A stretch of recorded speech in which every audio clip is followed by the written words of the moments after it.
The movie opens with a soft, sorrowful voiceover of a young girl reciting a poem about a flawless world filled with green fields and peaceful nature. Her words describe beauty and warmth, but the visuals show the complete opposite.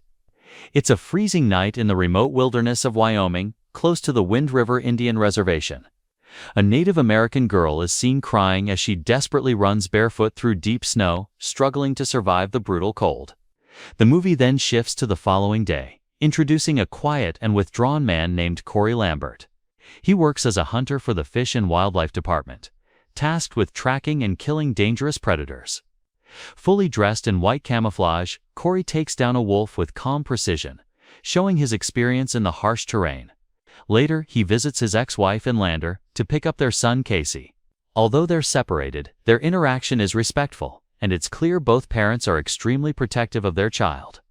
Cory drives Casey to the reservation so he can stay with his grandparents, while his mother is away. During the visit, Casey's grandfather mentions that one of his steers was recently killed by a predator. Cory examines the tracks and quickly concludes that a mountain lion and her 2 cubs were responsible, highlighting his exceptional tracking skills. While searching the area for the lions, Cory stumbles upon a disturbing trail of footprints mixed with blood in the snow. Following it leads him to a frozen body with a head wound and badly frostbitten feet. The victim turns out to be the same girl seen running at the beginning. Cory immediately reports the discovery to tribal police, who then notify the FBI. He waits at the scene with Ben, the reservation's police chief, who struggles to manage the entire area with only a handful of officers. Soon, FBI agent Jane Banner arrives during a fierce snowstorm. She's clearly unprepared for the extreme weather, so Casey's grandmother lends her warm clothing that once belonged to her late granddaughter. This quietly hints that Cory himself lost a daughter around the same age as the victim. Using snowmobiles, they travel to the location where the body was found. Cory identifies the victim as 18-year-old Natalie Hansen. While examining the remains, signs of sexual assault raise serious concerns. Jane asks Cory to assess where Natalie might have been running from, and he points out 2 nearby locations that fit the evidence: a drug house and a drilling site. By closely analyzing the footprints, Cory reconstructs Natalie's final moments. The forward-leaning tracks indicate panic and speed, while the extreme sub-zero temperature explains how her lungs failed, forcing blood into her airways as she continued running until she collapsed. Jane recognizes that Cory's conclusions line up perfectly and asks him to assist with the investigation. Back in town, the medical examiner confirms Cory's assessment and reveals that Natalie was sexually assaulted by multiple individuals. Despite this, the death is not officially classified as a homicide, limiting federal involvement and placing Jane's position in jeopardy due to jurisdiction issues. Jane, Ben, and Cory visit Natalie's parents, Martin and Annie. It's revealed that Natalie had a boyfriend, yet her father barely knew anything about him. Jane grows frustrated by what she sees as parental negligence, which leads to a heated confrontation with Martin. Annie, meanwhile, is completely broken by grief and unable to communicate.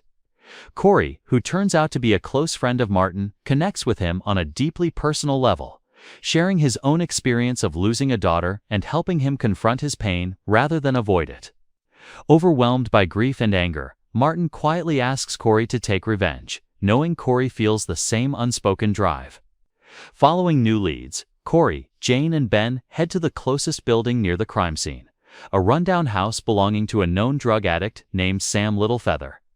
The visit quickly turns chaotic when the house fills with thick smoke, leaving Jane and Ben coughing and disoriented. 2 men attempt to flee through the back but are swiftly stopped by Cory. Inside, Jane regains control and pursues Sam through the house despite her blurred vision.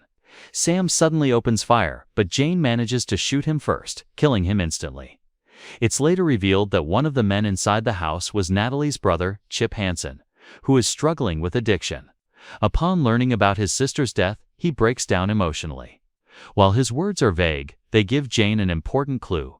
Natalie's boyfriend was not from the reservation. Meanwhile, Cory notices snowmobile tracks leading uphill from the house. Since Natalie's body was found beyond that hill, Cory decides to follow the trail with Jane. As they move upward, they discover another body partially buried in the snow, a naked man whose remains have been scavenged by birds. Back at the house, the remaining suspects refuse to cooperate, preferring jail over staying on the reservation. That changes when Cory speaks privately with Chip, whom he has known since childhood. Chip blames the unforgiving land for destroying both his life and his sister's, but Cory challenges that belief, pointing out that Natalie had opportunities to leave and build a better future. When Chip lashes out by accusing Cory of failing to protect his own daughter, the confrontation turns violent, ending with Chip being beaten. Finally, he reveals the identity of Natalie's boyfriend, Matt, a security guard working at a nearby drilling site. After passing this information on to Ben, Cory agrees to accompany them to the drilling facility the next day, firmly believing that the truth lies not in guesses, but in following the trail left behind. This signals that Cory is moving forward with a plan of his own. Later, Jane visits his home and informs him that the second body has been identified as Matt Rern, a security guard from the drilling site. This confirms that the man found in the snow was Natalie's boyfriend, the same person her brother had hinted at earlier. Jane questions Cory's deep involvement in the case, but the answer becomes clear when she notices photographs of his daughter around the house. Cory finally opens up about what happened to his daughter, Emily. 3 years earlier, when she was only 16, she vanished under circumstances disturbingly similar to Natalie's case. At the time, Cory was working as a salesman and had planned a short getaway with his wife.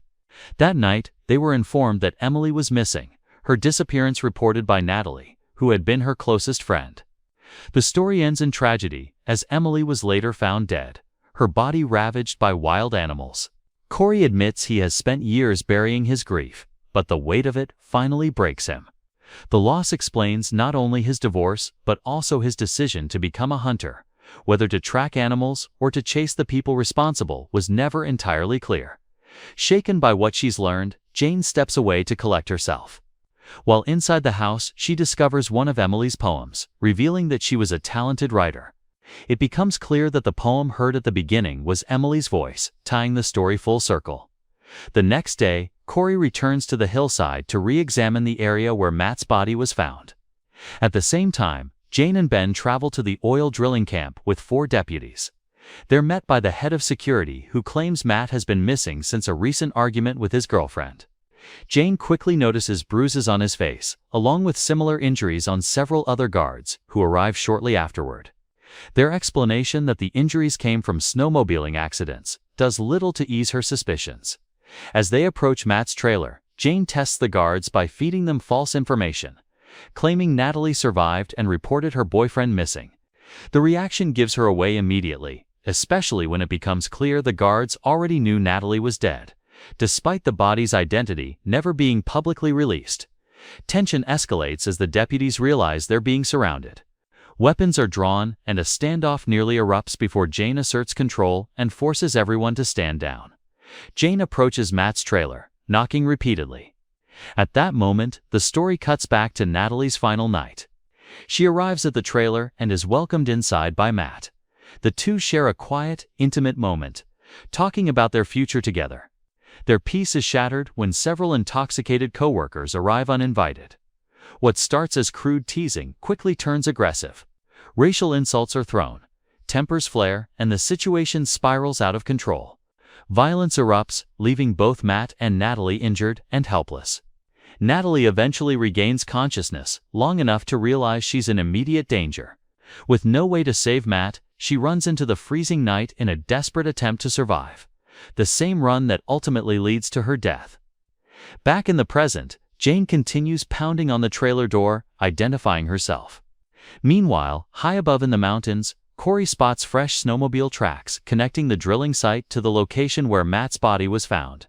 The evidence makes it clear. The guards killed Matt, transported his body, and tried to redirect suspicion by creating a false trail toward the drug house. Cory rushes to warn Ben, but he's too late. A sudden blast erupts from inside the trailer, sending buckshot through the door and into Jane's chest. Instantly, the guards open fire on the tribal police. A violent shootout breaks out, echoing across the frozen landscape. Outnumbered and outgunned, the officers are eventually overwhelmed, leaving no one standing on their side. Jane is badly injured by the blast, but her bulletproof vest absorbs most of the impact and saves her life. As she struggles to recover, the lead security guard disarms her and prepares to finish the job. Before he can act, a sudden shot tears through him from a distance. Hidden among the snow, Cory has finally entered the fight. Using the terrain to his advantage, Cory methodically takes down the remaining guards as they scramble to locate him. He then fires into the trailer, wounding another attacker, but Pete manages to escape through a window and flees toward the mountains. After making sure Jane receives immediate first aid, Cory mounts a snowmobile and pursues Pete into the frozen wilderness. Pete hears the engine approaching and panics, desperately searching for a way out. The moment he turns, Cory strikes him with the rifle, knocking him unconscious. When Pete wakes up, he finds himself barefoot on a mountain peak, the cold already destroying his feet. Cory gives him a choice to take responsibility for what he did. Pete admits to killing Matt and assaulting Natalie. Cory honors his word and allows him to go, reminding him that Natalie ran 6 miles barefoot in these same conditions, and even a few hundred feet might be too much for him. Pete begins to run, but within seconds, the brutal cold takes hold. The freezing air destroys his lungs, mirroring Natalie's final moments. He collapses, gasping for breath, and dies alone in the snow. Sometime later, Cory visits Jane in the hospital. She reflects on how close she came to dying, while Cory explains that survival in this land isn't about luck. Here, people endure only if they have the strength and will to keep going. Overwhelmed by the reality of Natalie's final run through the snow, Jane breaks down, finally grasping the sheer terror and determination the girl endured in her last moments. Cory then visits Natalie's father, Martin, and finds him sitting silently, his expression revealing that he had been on the verge of ending his own life. Cory tells him what happened to the men responsible for Natalie's death, especially the one who hurt her, who met his end without dignity or mercy. Hearing this, Martin finally releases his grief and asks Cory to stay with him, no longer wanting to be alone in his pain. The loss of their daughters has reshaped both men in different ways. One was nearly consumed by despair, while the other transformed his grief into resolve. In the end, the story leaves behind 2 reflections of pain, weakness, and strength, standing side by side, reminding us that when faced with suffering, every person must choose which path to walk.